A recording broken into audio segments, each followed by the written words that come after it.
Columbus, Ohio, a college-aged repeat offender is about to get schooled.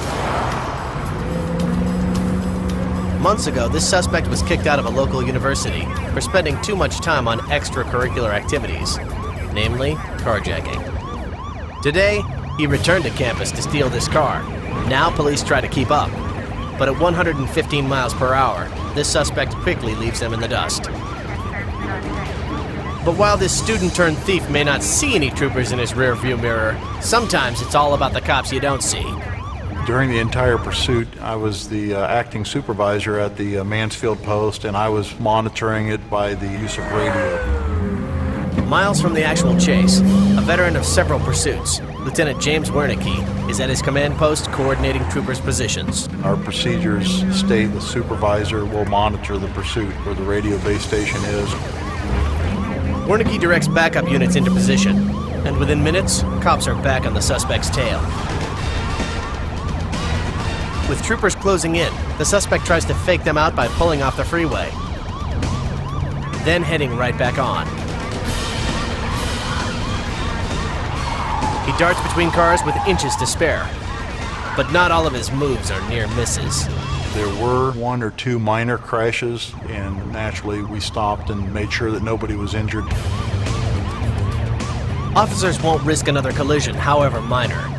With the lieutenant's go-ahead, deputies stop traffic, ready their tire-shredding spike strips, and make their move. In slow motion, you can see that the deputies can't get their stop sticks under the suspect's tires in time. However, Wernicke is experienced and knows to have a second unit ready and waiting. The suspect swerves around the second set of spikes. He rips into the dirt shoulder and nearly crashes into a road sign. But the driver's tires are still intact. The suspect knew that we had the stop sticks and was able to avoid the deployment of those. Apparently, the carjacker's got some experience himself, and he's using it. The cruisers can't seem to get into position fast enough, but Wernicke's radio moves at the speed of sound. He calls ahead to the next county's patrol post, giving them ample time to set a trap. The suspect doesn't see it until it's too late. In the very last instance, the officer was set up on the interstate. He had enough time to let out his drawstring, which was attached to the road spikes. They were laying hidden in the weeds. With a sputter of smoke, the driver's speed drops dramatically. Finally, his back tire shreds off the rim, putting his car out of commission. But the chase isn't over. As soon as he pulled over, he was out of the vehicle. The suspect tears off into the woods with a throng of officers at his heels.